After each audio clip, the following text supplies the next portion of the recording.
Hebrew ভাষায় শোমেনে মাতায়েম এর মানে হচ্ছে ৮২০০। এই সংকেত ব্যবহার করে ইসরায়েলের সামরিক গোয়েন্দা বাহিনীর একটি ইউনিট বিভিন্ন অভিযান পরিচালনা করে। ১৯৪৮ সালে ইসরায়েল রাষ্ট্রের জন্মের সময় এই ইউনিট গঠন করা হয়। বর্তমানে এটি দেশটির প্রতিরক্ষা বাহিনীর সবচেয়ে বড় সামরিক ইউনিট, যাকে তুলনা করা হয় যুক্তরাষ্ট্রের গোয়েন্দা বাহিনী CIA এর সঙ্গে। মূলত বিশ্বব্যাপী সাইবার আক্রমণ এবং ইসরায়েলের প্রযুক্তিগত বিকাশে নানা কার্যক্রম চালায় মোসাদ। তাদের এসব কার্যকলাপ চালানো হয় অত্যন্ত গোপনীয়তার সাথে।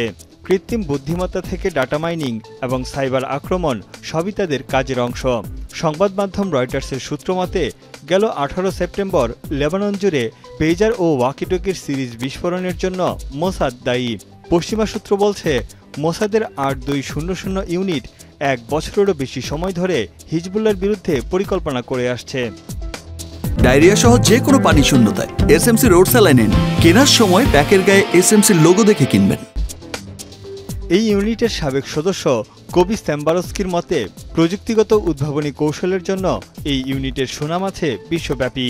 ইসরায়েলের প্রতিরক্ষা ব্যবস্থাকে শক্তিশালী করতে এই ইউনিটটির আধুনিকায়ন করা হয়েছে বলেও জানান তিনি। In Israel, we have many threats around us, and the military is not as big as needed to protect the entire border. So, alerting is super important. So, the unit started with the main focus of being an alerting unit. ৮২০০ ইউনিটের নিয়োগ পাওয়া সদস্যদের ৯০%ই তরুণ, যাদের গড় বয়স ২১ বছর।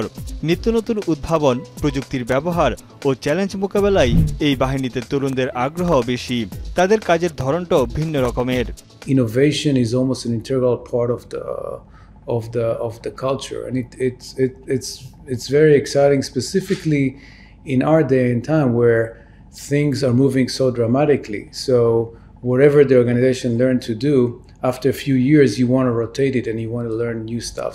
৬০-এর দশক থেকে অভিনব সব অপারেশন পরিচালনায় মোসাদের সুনাম আছে।